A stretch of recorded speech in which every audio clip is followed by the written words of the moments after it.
And, well, all right. Okay, Robert, let's start off with, you've been training here for a long time.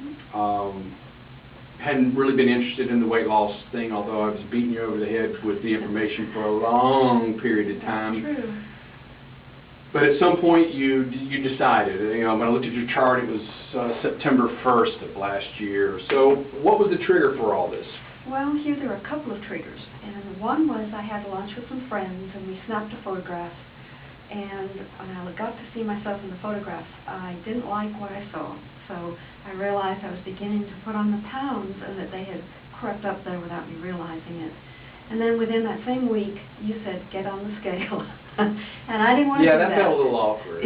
Well, I'm glad you did. I'm glad you did, because I needed that extra push to get myself going. So stepping on the scale and seeing the photograph was enough to get me started. But you also helped because you gave me, I want to call it a framework. You have guidelines on how many calories to eat and how to log the food. So that was very helpful. I had not logged what I'd eaten before. And I always thought I was a healthy eater. Yeah, everybody does. Yeah, I've never met someone who says, I eat like crap. Yeah, right. And I did eat a lot of healthy foods. In some cases, once I started to write it down, I realized I was eating way more of that food than I needed to. In other cases, I thought I deserved treats, desserts with my husband, eat a great salad, and then go eat a big piece of chocolate cake afterwards. And once I started to write it all down, and there are a couple of other tools that I used. There's a great website called caloriecount.com, where I could look up, if we ate out, I could look up the foods from the restaurant, because a lot of times they'll have the actual restaurant foods there. And the other thing was, if I ate at home, I can also just plug in the actual ingredients and get it. There's also another book that I picked up at Walmart called Calorie King, and it's a great little pocket reference because you can quickly see what it was that you just ate, because a lot of times I wouldn't even look at the calorie count before I ate it. But those two help me keep track of the foods and just, how many carbs, how much protein, how much fat. And honestly, I hadn't done that before. I hadn't read the labels. If I read a label on some ingredients, it was going to be just the calorie count, and it wouldn't explain the carbs, fat, and proteins. And being able to understand that better made me see foods in a very different way. Now, you were talking about calories, but another aspect that you were paying attention to was your carbohydrate intake, and we did have some goals or range to keep that in, which was way different than what you were doing before, or at least you thought you were in safe zone, so to speak. Yeah, it was very different. It was very different, and it was very eye-opening. And being restricted on the carbs, it made me make choices. It made me make choices on just what I was going to eat. Was I going to choose, a candy bar, or was I going to choose to eat something that was, maybe a vegetable? I couldn't eat the breads like I like to. Right, almost like spending money. You had to make sure you got the biggest bang for your buck. Yeah, on a budget. You put me on a budget in terms of the carbs. And so I was trying to choose the foods that I thought were more healthy for me rather than the ones that might have been empty calories. And I hadn't done that before either. So it really did change my life and my way of looking at things.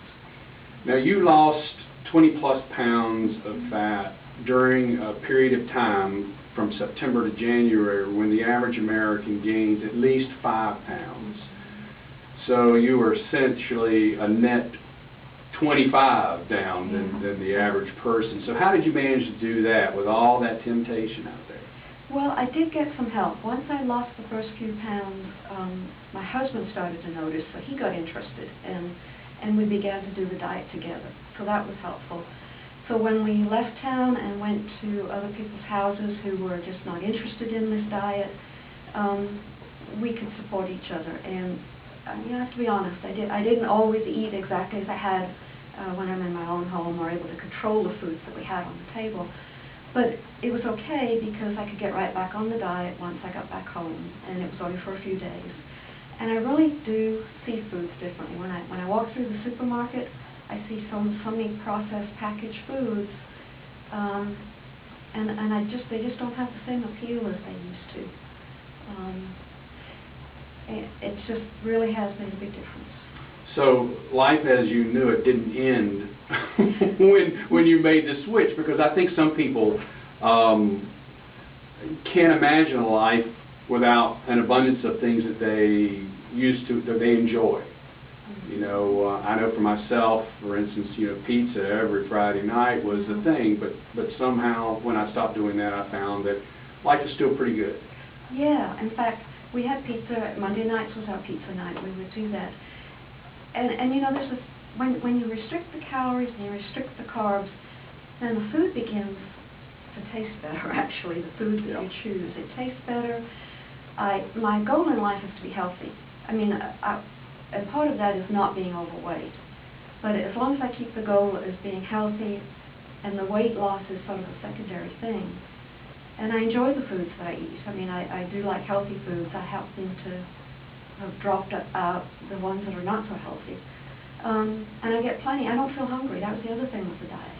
I did not feel hungry. I was getting plenty of protein and just plenty of calories, that I had enough energy. I felt like I felt more clear. I thought more clearly, and I had more energy. So no, I don't feel deprived at all. It's a sort of a life of abundance, is what it feels like. But there was an adjustment time. I mean, you know, the time when you would fall off, but you would come back. That's the key: is coming back, staying a little longer before you fell off again, and adapting that way. Yeah, and if I do eat more than I should one day, then that's okay, because I can get right back on it. And I really want to see this as a change in how I'm going to live the rest of my life. But I don't beat myself up if I don't do it perfectly. Right. You know? I'm not perfect, so I'm not going to do things perfectly. So. Okay. Now you addressed a little earlier some of the tools, the books, which gave you the composition of the food that you're eating, and the writing it down. You know, that's where people don't want to do it. They don't want to take the trouble to write it down. But as Drucker's always said, you know, to measure, to improve something, you have to measure it. You have to write it down. Right. There's the expression, what gets measured gets managed. That's it. That's it. See, you are thinking clearly, and I'm not. No. If I hadn't written it down, there wouldn't have been these aha moments for me where I realized, okay, this was a good item to eat, but then there were two other items during that day that maybe, I had no idea. I had milk, for instance. I love dates. And I had no idea. Oh, they are good. Yeah. They're sweet, they're delicious. I thought it was better than a candy bar, so I thought I was doing the right thing. And when I looked at how much one date is, I realized that I couldn't do that. So I see those things now as almost like a condiment. If the really sort of special things. If I want to cheat one day, maybe I will have something that I view as a condiment, but it's a very small amount. I would sit with a bag of dates in front of me, and I just pop them. It was good. Like they were candies, and they were better than chocolate candies. That's right. You're doing something good for yourself. Yeah, and there were other things I like to eat. I like to eat almonds, and I would do the same thing with almonds. Well, I can't do that either, because just writing it down and understanding it, it did take me a little time. But it was upfront time. Once I got the tools of the books that I could flip to the right page, or the website if I wanted to go look up things, then I started to memorize what those things were. Right. We typically eat a lot of the same things over and over again. Right. So it was an upfront learning process, and not something that is difficult to do ongoing. Now the things that I gave you had you tracking this stuff for about 12 weeks, and of course it's now been way longer than that. Do you find that you need to write things down anymore? Do you continue to do that, or you pretty much stay within that circle of foods and you know what you're doing? Yeah. Over the Christmas time, I took a break and I didn't write it down. And then I decided I needed to start writing it down again. It's a routine for me, and it keeps me on track. It keeps me honest, because if I don't write it down, I sort of start to fudge a little bit, and and I count each meal, but then I'm not sure I've got the total right. So it just helps to track it. So it takes a few minutes to do that. Well, to wrap it up, there are a lot of people out there at this time of year are really struggling to make changes, and one of the things I'm constantly emphasizing is the fact that when you're in your 50s, what works is not the same as when you're 40s or your 30s or your 20s. And until you accept the fact that you have changed as much on the inside as you have on the outside, then you will continue to struggle.